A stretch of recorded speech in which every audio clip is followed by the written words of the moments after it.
شب و تاریکیشو دوست دارم. تو روز همه چیز واضح و روشن جلوی چشمه و همه میتونن در موردش قضاوت کنن. اما اگه تنها باشی و چیزی واسه پنهون کردن داشته باشی، بهتر شب رو انتخاب کنی، چون دنیای خصوصی و راز نگهدار تریه.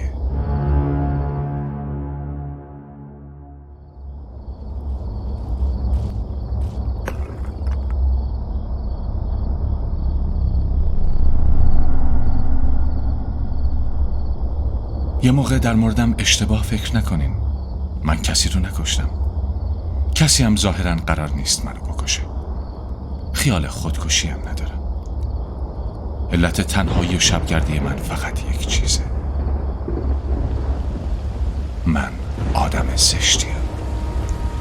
اسمم سعده و مردم شهر سعد سیاه صدا میزنن. من تنها و کسی منو دوست نداره. البته حق با ماست، چون زشتی رو هیچکی دوست نداره.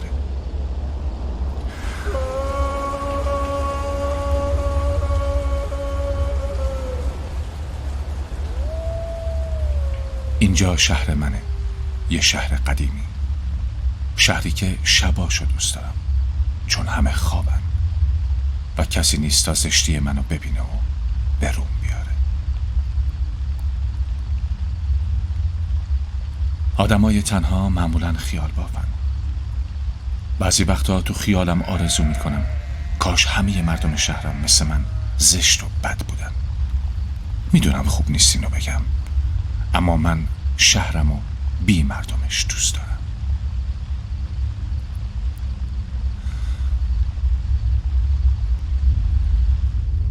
یه بار اتفاقی نزدیک بود پامو بذارم روی یه مار. حسابی ترسیده بودم و با خودم میگفتم الانه که نیشم بزنم. اما ماره از ظاهر زشت و زمخت من خوشش نیامد. راهشو گرفت و رفت. این اتفاق اثر بدی داشت. خنده داره، اما از شدت ناامیدی به این فکر افتادم که خودم رو بکشم. درسته که ترس اجازه نداد، ولی هنوز حسرت نیش خوردن از اون مار به دلم مونده.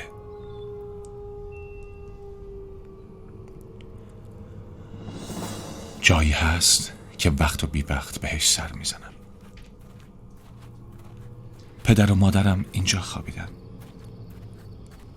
هر دو به مدت کوتاهی از هم از دنیا رفتن و منو تنها گذاشتن. بعد از مردن اونا کمتر با کسی حرف میزنم. اولا با خودم حرف میزدم. زمان گذشت و دیگه با خودم هم حرف نزدم و فقط سکوت کردم.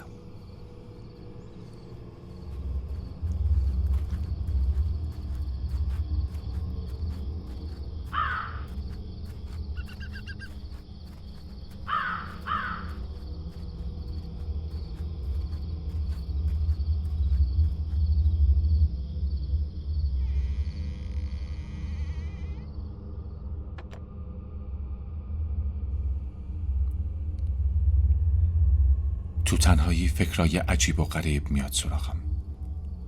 گیج میشم و گذر زمان عذابم میده. این وقتا خواب شاید چاره باشه. دوای تنهایی نیست، اما تلخیشو کم میکنه.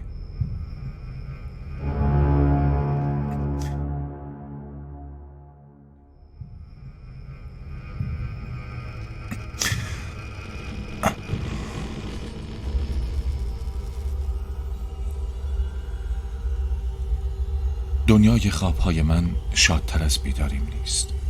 اونا هم تکراریه. فقط فرقشون اینه که با وجود تکراری بودن همیشه ترسناکن.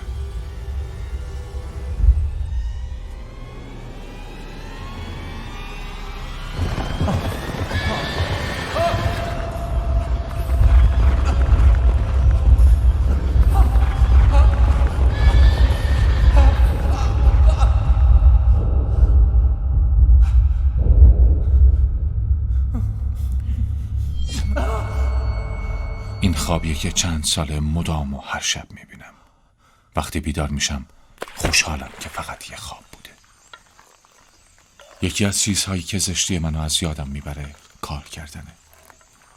کاشتن و نگهداری از نخل شغل اجدادی ماست و همه این نخلا ارثیه که پدرم برام گذاشته. من عاشق درختام، موجوداتی که ساکت زنده‌اند. درختای نخلستون تقریباً با هم کاشته شدن و هم سنن، اما اینا هم با هم فرق دارن. مثلا این یکی با اینکه هم سن بقیه نخلاست، اما از اونا بلندتر و زمختره. در ضمن میوه هم نمیده. فکر میکنم اگه درخت بودم این شکلی بودم. من با یه نجیب زاده اصیل دوستم، اونم مثل من تنهاست. با آدما که حرف میزنم یا از حرفم چیزی نمیفهمن یا زیاد جدیم نمیگیرن، اما دوستم بی اینکه کلمه‌ای بگم درکم میکنه. تیراندازی رو دوست دارم. بچه بودم که اولین تیر و کمان اومد دستم. از همون موقع با تنه این نخل تمرین کردم. پدرم یه جنگجوی واقعی بود و همیشه میگفت مهمترین هنر یک مرد عرب جنگیدن با دشمنشه.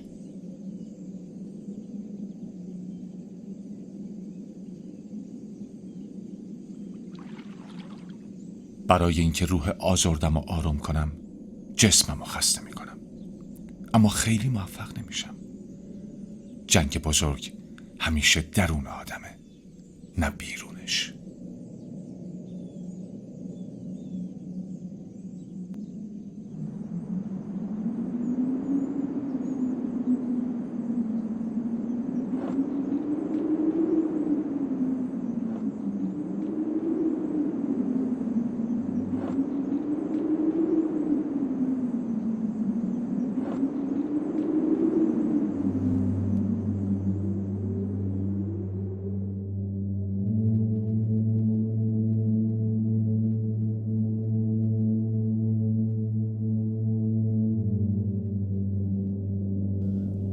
تکرار قانون زندگیه، اما بعضی وقتا قانون آدم رو آزار میده.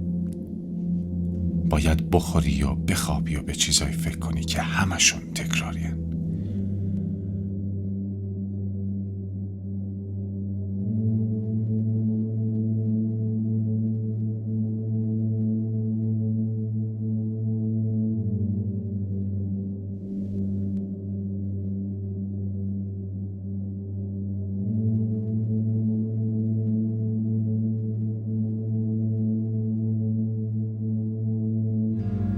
بی هدف راه افتاده بودم. با خودم میگفتم شاید کسی جلوی راهم قرار بگیره و جواب سوالمو بده.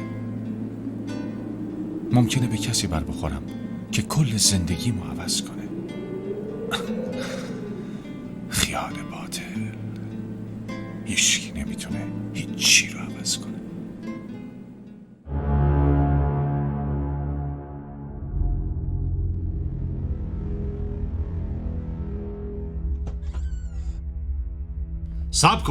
صبر کن. تو چطور تونستی بیای یا دروغ به این بزرگی بگی؟ دروغ بزرگی نگفتم. خودم به نظر شما آدم کوچیکی اومدم. من کسی نیستم که بگم کی بزرگه کی کوچیک.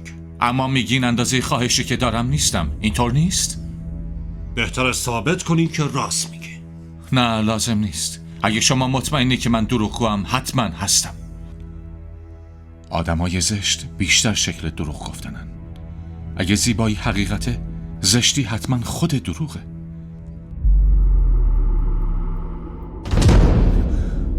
هیچ وقت از دنیا تا این حد متنفر نبودم. امید به روزای بهتر فقط زمان زجر کشیدن و طولانی میکنه. دیگه بس. بهتر همه چیزو فراموش کنم. با روزگار نمیشه جنگید. اگرم بشه من نمیتونم.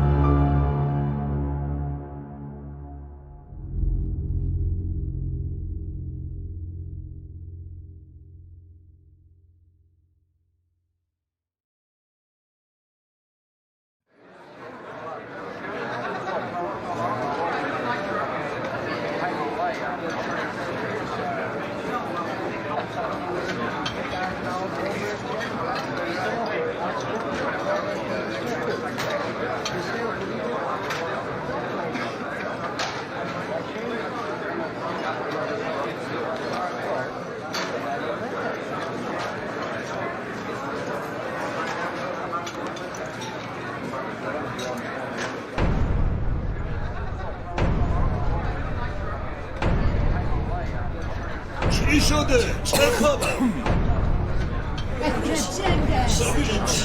کسی نمیدونه. شلوغ نکنید ببینیم اون مرد چی میخواد بگه. میدان نبرد و برای این دوست دارم که ظاهر کسی مهم نیست و همه به چیزهای دیگه فکر میکنن. آدما از تک بودنشون در میان و جمع میشن.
گاهی از جنگیدن گریزی نیست.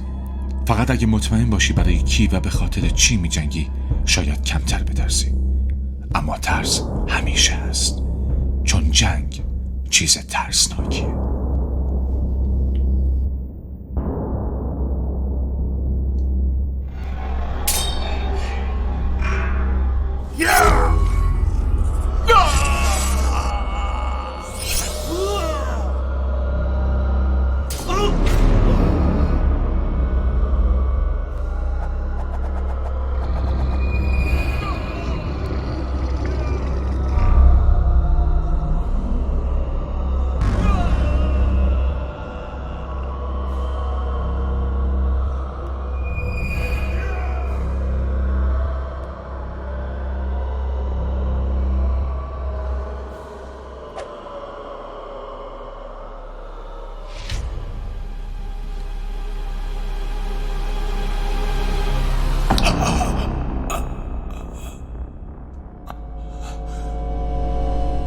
سوزش و درد عمیقی تو وجودم احساس می کردم.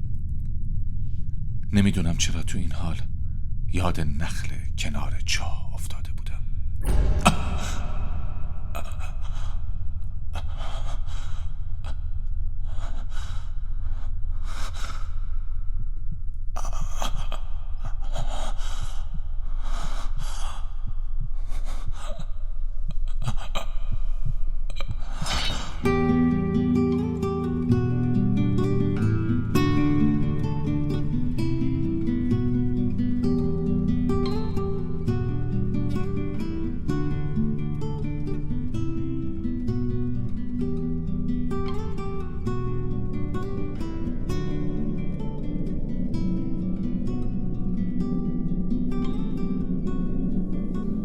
احساس راحتی میکنم. هیچ درد و قصه ای ندارم. دیگه زشتیم برام مهم نیست.